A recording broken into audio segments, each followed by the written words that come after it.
Сәлеметсіздер ме? Менің аты жөнім Асылбекова Семай, және де бүгінгі видеода мен жалпы жүректің жүрек қуыстарын және де жүрек қабырғалары мен жүректің бұлшықеттерін қарастыратын боламын. Жүрек бізде кор деп аталады, және де ол бұлшықеті өте жақсы дамыған ағза. Бұл конустар дұрыс емес конус пішінді болып келеді.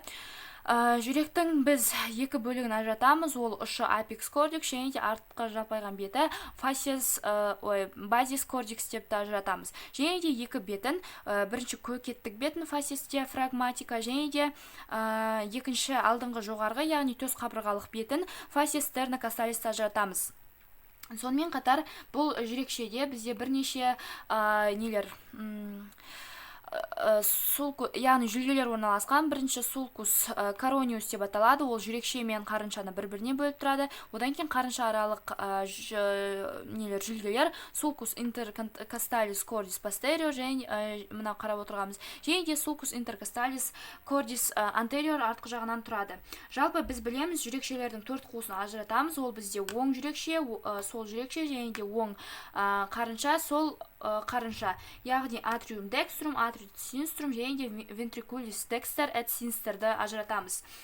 Және де бұлар бізде бір-бірімен бөлінген, яғни оң жүрекше мен сол жүрекше ортасындағы қалқа септум интератриали арқылы, ал оң қарынша мен сол қарынша бір-бірімен септум интервентрикулярис арқылы бір-бірімен ажыратылған. Және де бізде жүрекшелер мен қарыншалар бір-бірімен байланысады. Оны біз байланысатын жерде оларда тесік пайда болады, яғни жүрекше қарыншалық тесік деп аталады. Оны оси антровентрикуляри декстер et синстер деп айтамыз. Және де бір ескеретін жайт, сол жүрекше сол қарыншамен, оң жүрекше оң қарыншамен бір-бірімен байланысады. Оң жүрекшеге келейік. Оң жүрекше, міне бізде бұл оң жүрекше болып табылады. Оң жүрекше ауриум декструм, және де оның ұшы және де алға бағытталған оң құлақшасы болады, аурикуля декстра, және де оның біз қарап отырсақ мына жерде екі қуыс веналар келеді, жоғарғы қуыс және де төменгі қуыс веналар. Жоғарғы қуыс венаны біз венус кава супериус, ол және де ол бізде остеум венус кава супериориге ашылады. Және де төменгі венус кава инфериор, ол бізде остеум венус кава инфериориске ашылады. Сонымен қатар мынау осы жерге ашылады. Және де біз қарайтын болсақ, осы венус кава инфериористің астында, мынау қарап отырсақ, бұл бізде вальвуля венус кава инфериорис, яғни жапқышы орналасқан. Және де одан сәл төменірек бізде және де бұл екі қуыстың арасында бізде 1,5-2 сантиметр ғана болады. Сонымен қатар бұл жерде көтеріңкі, яғни венаралық төмпешік болады. Оны туберкулум интервентросум деп атаймыз. Және де тәждік қойнауда ажыратамыз. Тәждік қойнау бізде мына синус корониус деп атаймыз. Оны остеум синус корониус. Және де ол бізде мынау жапқыштан, яғни бағана айтқан вальвуля венус кава инфериористің астында орналасқан. Және оның жапқышы бізде вальвуля синус корониусты біз ажыратамыз. Ол орналасқан. Сонымен қатар біз білеміз, жүректің меншікті веналарында, яғни венус кордис минималер орналасқан. Так, не жерде?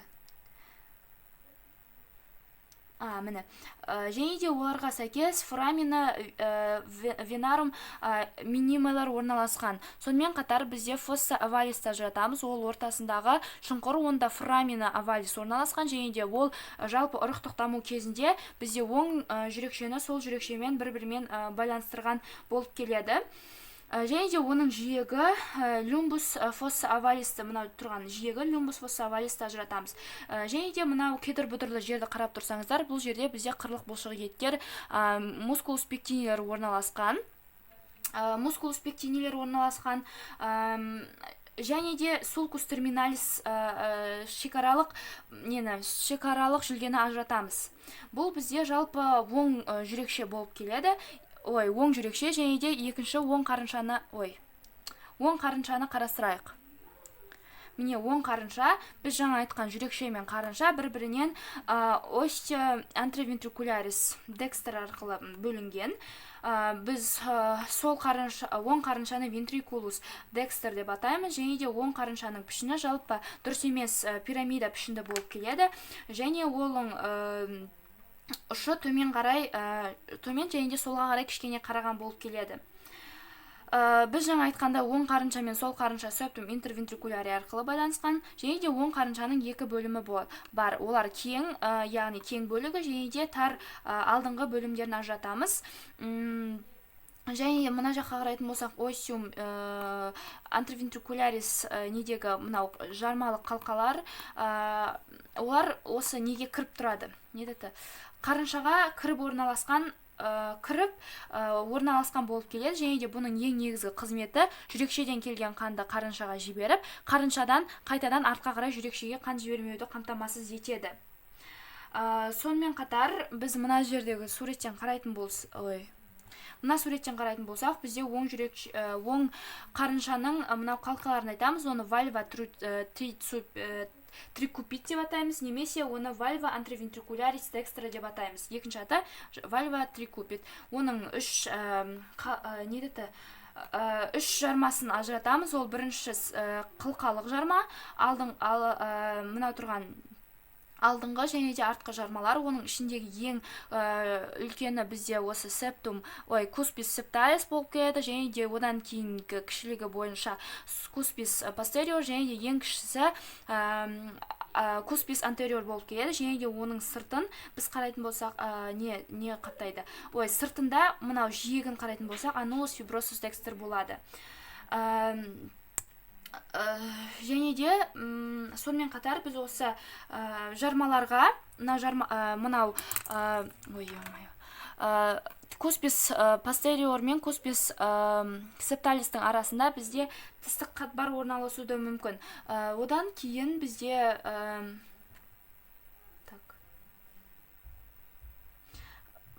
мына суреттен қарайтын болсақ, мына жармаларға бізде осындай сіңірлер астыға қарай тартады. Оны хорда тендине деп атаймыз, және де хорда тендинелер олар мускулус папилляриске барады. Мускулус папиллярис, яғни бұл осы біздің қарыншадағы бұлшеттер болып табылады. Мускулус папилляристің үшеуін, яғни антериор, септалис, және де сәйкесінше антериор, септалис және постериорларда бір-бірінен ажырататын боламыз.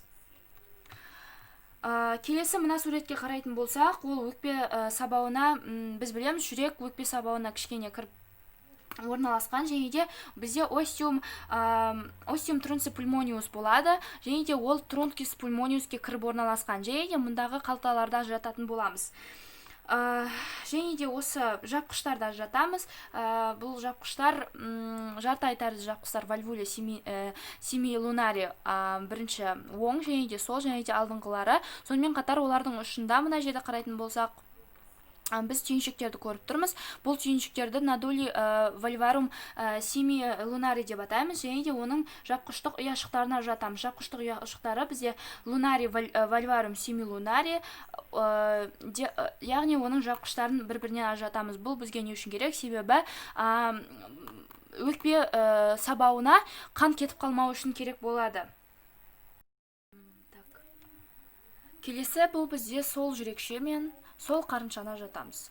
Сол жүрекше бізде оң жүрекшеге қарағанда іші әжептәуір тегіс болып келеді, және де онда өкпеден артериялық қанды алып келетін венус пульмониус декстралар орналасады. Олар төртеу болып келеді, және де сәйкесінше фосса овалис орналасқан. Фосса овалиске сәйкес жалпақ ұңғыл болады. Оны біз вальва фораминис овалис деп атаймыз, немесе фаликс септи деп атауымызға да болады. Және де оның біз бірнеше қабырғаларына ажыратамыз. Сол жүрекшенің бірінші ол жоғарғы, алдыңғы, артқы және де сыртқы қабырғаларына ажыратамыз. Және де оның төбеңгі қабырғасы осы сол қарыншаның негізі болып келеді. Ал оның ішкі қабырғасы жүрекше аралық қалқа септум интератриали болып келеді. Және де байқайтын болсақ, негізінен бұның ішінде қиылысып орналасқан бірнеше көптеген көп қырлы бұлшықеттер мускулус пектинилер, міне мускулус пектинилер орналасқан. Міне қарайтын болсақ тор түсіп, міне. Және де біз айтқандай, осы сол жүрекше мен сол қарынша бір-бірімен остео антровентрикуляр синстер арқылы байланысқан деп айттық.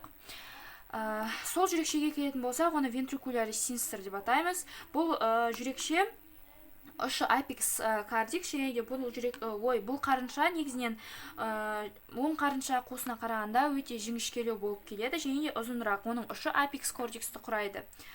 Және де бұл негізінен сол қарыншаның екі бөлігін ажыратамыз. Жоғарғы және де төменгі тар бөліктерін ажыратамыз. Біз мына суреттен қарайтын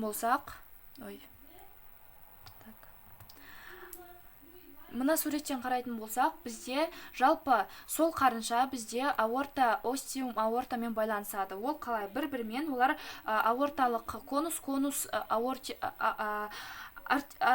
конус атриорис арқылы бір-бірімен байланысады. Және де қарайтын болсақ, оң қарыншадан сол қарыншаның айырмашылығы, бұнда тек қана екі жарма орналасқан. Вальва антровентрикуляри синстрада екі жарма куспис антериор және де куспис постериор орналасқан. Және де олардың арасында тістік қатпар болуы да мүмкін. Және де оның сыртын жиектері әсіресе анулус фибросус синстер болады. Сонымен қатар бізде негізінен бұл жерде сәйкесінше бізде мына жақтағы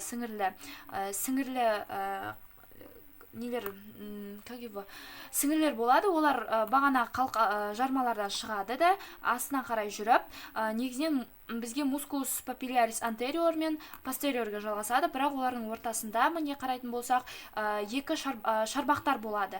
Оларды трабекулия корнея деп атаймыз. Міне трабекулия корнея, және де бұның ішіне қуысты кавум вентрикуляри деп атаймыз. Және де бұл жерде тағы да остеум аортаны қарастырамыз. Остеум аортаның мына бұл үш неден тұрады?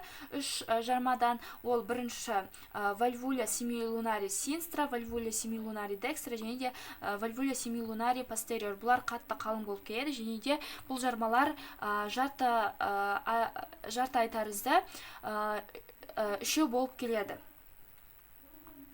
Және де үшеу қосылып бізде қолқа қақпағын құрайды. Жалпы жүрек қабаттарына жатайық. Жүрек қабаттары бізде біз білеміз, жүрек үш қабаттан тұрады. Ол ең бірінші сыртқы қабаты эпикардиум деп аталады. Ортаңғы қабаты миокардиум. Миокардиум бізде бұлшық етті қабат, және де ішкі осы жүректің жалпы ішкі қуысын астарлайтын бол бізде эндокардиум деп аталады. Және де осы жүректің сыртын қаптайтын бізде не болады? Перикардиум, ол жүрек қап деп аталады. Және де бізде осы жүректе бірнеше бұлшық еттерді ажыратамыз. Ол бұлшық еттердің орналасуы реті. Бірінші, ол бізде миокардтың қаңқалық бұлшық еттерінің тінінен айырмашылығы. Олар ең бірінші кардиомиоциттердің торларынан түзіледі. Сонымен қатар жүрекшелер мен қарыншаларда екі түрлі бұлшық еттер болады. Жүрекшелерде бізде екі түрлі бұлшық еттер болады. Олар беткей және де терең бұлшық еттер. Негізінен беткей және де терең бұлшық еттер, беткей бұлшық еттер екі жүрекшені бірдей қаптап өсе, ал тереңдегісі әр жүрекшеге бөлек-бөлек болып келеді. Және де ол жалпы бұл бұлшық еттердің барлығы анулус фибросиден басталады. Ал екінші, ол қарыншаларды қаптайтын бұлшық еттер бізде үшеу болып келеді. Олар беткей, ортаңғы және де ішкі бұлшық еттер. Олардың барлығы осы неден фиброзды сақина жаңа айтқан анулифибросиден басталады. Және жүректің ұшында брама құрайды. Оны vortex cordis деп атаймыз. Міне браманы құрап тұр. Vortex cordis түзілген. Және олардың ішкі және сыртқы қабаттары мысалға сыртқы қабаты оны барлығын екеуінде қоршаса, ал ішкісі ол бөлек-бөлек қоршалады. Ал ортаңғы қабаты ол бізде циркулярлы болып табылады. Яғни әр қарыншаға дербес, яғни бөлек-бөлек жасалынады. Енді жүрек қапқа тоқталайық. Жүрек қап бізде перикард қабық немесе перикардиум деп атаймыз. Ол бізде бірнеше бөлімдерден тұрады. Және де ол бізде көкірек бөлімінде төс сүйекке бекитін болып келеді. Жалпы жүрек қаптың алдыңғы төс қабырғалық және де артқы төменгі және көкеттік оң және де бүйір көкірек аралық бөлімдерін ажыратамыз. Және де перикард біздің ол сыртын қаптап жататын қабығы болып табылады. Қабы, және де ол бізде жоғарғы төс жүрек қап байламы лигаментум стерна перикардиум арқылы, перикардиум супериус арқылы жүрек қаптың тұтқасына, ал төменгі төс жүрек қап байламы лигаментум стерна перикардиум инфериус арқылы бізде төменгі бөлігімен төс сүйекке бекиді. Және де жүрек қаптың көкірек аралық өкпе қаппен байланыстыратын борпылдақ тіндері болады. Және де онда көкеттік нервус феникуспен және де осы бізде сол нервус феникуспен бірге жүретін көкет жүрек қап маңы тамырлары болады. Оларды біз васа перикардиокафеника деп атаймыз. Және де жүректің біз екі бөлімін ажыратамыз. Ол бізде сыртқы және де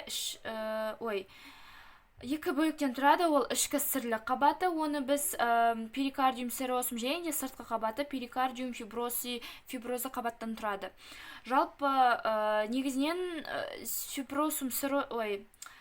перикардиум серосумның өзі екі табақшадан, бірінші ламина париеталис және де ламина висцералистан тұрады. Және бізде білеміз, эпикард бізде осы жүректің сыртқы қабаты, және де жүректің сыртқы қабаты мен жүрек қаптың арасында бізде кавум яғни қуыс пайда болады, кавум перикарди, және де ол қуыс бізде арнайы сұйықтықпен толтырылған болып келеді. Арнайы сұйықтықпен, яғни бізде бұл жүрек тоқтаусыз қимылдаған кезде қажаудан сақтайтын сұйықтық болып келеді. Сұйықтықпен қуыс болып келеді. Және де жүрек қаптың біз екі қойнауын ажыратамыз. Ол бірінші синус трансверсус перикарди, яғни жүректің көлденең қойнауы. Ол өкпе сабауы, жаңағы айтқан трункус, және де қолқаның бастапқы бөлімдерінде эпикардтың табақшасымен жабылған болып келеді. Ал жүректің қиғаш бұлшығы бізде қойнауы синус обликус перикарди болады. Және де негізінен осы перикард қабаты жалпы жүрек оған нервтер мен қан тамырларымен келеді. Ол ең бірінші жүрек қаптың нервтенуіне келсек, оларға бізге бағана айтқан нервус феника және де ваги және трунций симфатикимен тармақталады. Ал оның қанмен қамтамасыз етілуі бізде артерия таратиканың интернаның тармақтары және осы артерия феника супериорис тармақтары келеді.